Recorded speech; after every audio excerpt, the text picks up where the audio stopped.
नमस्कार दोस्तों, स्वागत है आपका आपके अपने चैनल पढ़ाई करो करो तैयारी जीत की। तो आज हम बात करेंगे प्रधानमंत्री मोदी जी द्वारा नेताजी सुभाष चंद्र बोस की 28 फीट ऊंची होलोग्राम प्रतिमा के अनावरण के बारे में। दिवंगत स्वतंत्रता सेनानी नेताजी सुभाष चंद्र बोस की 125वीं जयंती वाले दिन 23 जनवरी 2022 को प्रधानमंत्री नरेंद्र मोदी जी द्वारा दिल्ली के इंडिया गेट पर नेताजी की होलोग्राम प्रतिमा का अनावरण किया गया। प्रधानमंत्री मोदी जी ने कहा कि जिन्होंने भारत की धरती पर पहली आज़ाद सरकार को स्थापित किया था, हमारे उन नेताजी की भव्य प्रतिमा आज डिजिटल स्वरूप में इंडिया गेट के समीप स्थापित हो रही है। जल्द ही इस होलोग्राम प्रतिमा के स्थान पर ग्रेनाइट की विशाल प्रतिमा भी लगेगी। ग्रेनाइट की प्रतिमा का आयाम 28 फीट लंबा और 6 फीट चौड़ा होगा। प्रतिमा को उसी स्थान पर रखा जाएगा जहां 1968 तक जॉर्ज पंचम की प्रतिमा थी। प्रतिमा की बारीकियों के बारे में जानकारी देते हुए एक प्रेस विज्ञप्ति में कहा गया है कि होलोग्राम प्रतिमा को 30,000 लुमेन 4K प्रोजेक्टर द्वारा संचालित किया जाएगा। तो दोस्तों, क्या है होलोग्राम प्रतिमा? होलोग्राम या होलोग्राफी एक तरह की डिजिटल तकनीक है। यह प्रोजेक्टर के माध्यम से काम करता है, जिसमें किसी भी चीज़ को 3D आकार दिया जाता है। यह कई बार किसी भी चीज़ के असली होने का भ्रम भी देती है। इसे स्टैटिक किरणों के जरिए पेश किया जाता है। होलोग्राम तकनीक से बनी नेताजी की प्रतिमा को छुआ नहीं जा सकता, इसे सिर्फ देखा जा सकता है। अगर इसे हाथों से छूने की कोशिश होती है तो आपको आपके हाथ हवा में लहराते नजर आएंगे, क्योंकि वहाँ प्रतिमा नहीं होगी।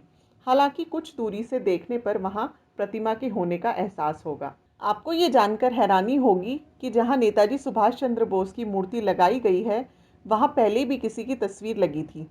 दरअसल जिस छत्र के नीचे मूर्ति लगाई गई है, उसे 1930 के दशक में सर एडविन लुटियन द्वारा भव्य स्मारक के साथ बनाया गया था।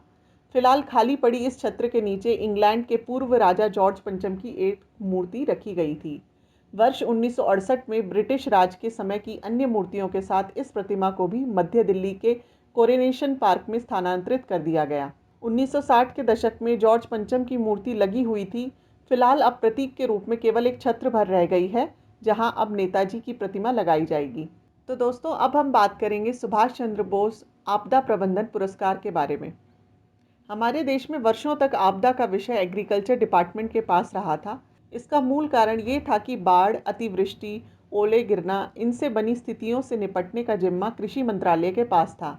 देश में आपदा प्रबंधन ऐसे ही चल रहा था। लेकिन 2001 में गुजरात में भूकंप आने के बाद जो कुछ हुआ, उसने आपदा प्रबंधन के मायने बदल दिए। सरकार द्वारा तमाम विभागों और मंत्रालयों को राहत और बचाव के काम में झोंक दिया।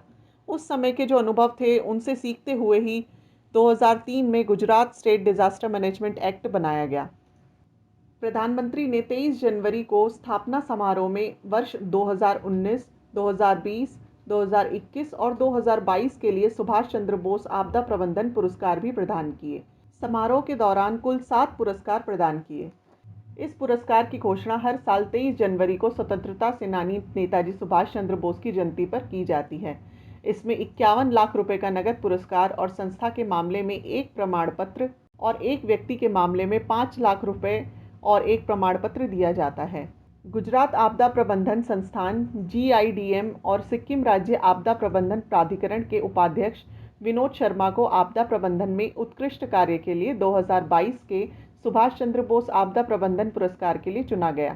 साथ ही जहां GIDM को संस्थागत श्रेणी में चुना गया, वहीं विनोद शर्मा को व्यक्तिगत श्रेणी में नामित किया गया। केंद्र सरकार ने आपदा प्रबंधन के क्षेत्र में भारत में व्यक्तियों और संगठनों द्वारा प्रदान किए गए अमूल्य योगदान और निस्वार्थ सेवा को पहचानने और सम्मानित करने के लिए वार्षिक पुरस्कार सुभाष चंद्र बोस आपदा प्रबंधन पुरस्कार की स्थापना की है। तो दोस्तों, आज के लिए बस इतना ही। नए टॉपिक्स के साथ हम फिर मिलते हैं और जुड़े रहिए हमारे चैनल पढ़ाई करो करो तैयारी जीत की।